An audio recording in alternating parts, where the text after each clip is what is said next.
اچھا سر، یہ جو جن کے نی ریپلیس کیے جاتے میڈیسن کتنی دیر تک دی جاتی ہے یا فار دی لائف ٹائم؟ نہیں، میڈیسن تو کوئی ایسی خاص دینے کی ضرورت نہیں. فزیو تھراپی وہ کریں، ایکسرسائز کرتے رہیں، چلیں پھریں، اور کبھی کبھار کوئی تھوڑی بہت درد ہو تو وہ پیناڈول بس بہت ہے. تو سر نی ریپلیسمنٹ کی کوئی پیچیدگیاں بھی ہو سکتی ہیں؟ پیچیدگی ہر آپریشن کی ہوتی ہے اور ہر چیز کی ہوتی ہے. اس کو پیچیدگی کو مد نظر رکھنا چاہیے، اور میرا خیال ہے کہ جو بھی آپ کا ڈاکٹر ہے وہ اس چیزوں کو خیال رکھے گا کہ جی یہ پیچیدگیاں ہو سکتی ہیں، اور مریض کو بتا دیا جاتا ہے کہ یہ چیزیں ہو سکتی ہیں. تو مگر عام طور پہ ہوتا نہیں ہے، اسٹریٹ فارورڈ آپریشن ہے، کوئی اس میں پرابلم نہیں ہوتی. گھٹنوں کے مریضوں کے لیے آپ کا پیغام کیا ہے؟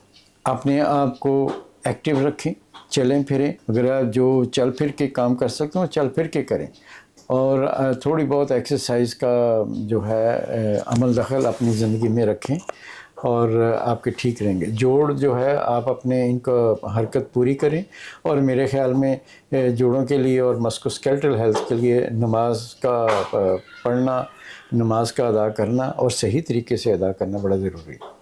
جیسے میں نے بتایا کہ آپ رکوع میں جاتے ہیں، آپ اتحیات پہ بیٹھتے ہیں، سجدے میں جاتے ہیں، آپ کی کمر بھی ٹھیک رہتی ہے، آپ کے گھٹنے بھی ٹھیک رہتے ہیں، آپ کے مسلز بھی ٹھیک رہتے ہیں، اور آپ ہر لحاظ سے بہتر حالت میں رہتے ہیں. اور نماز آپ کو ایک بہتر اپارٹ فرام ریلیجس، ایک فزیکلی بھی جو ہے نا، یہ میڈیکل پوائنٹ آف ویو سے آپ کو بہتری کی طرف ہی لے کے جاتی ہے. Thank you very much. Thank you.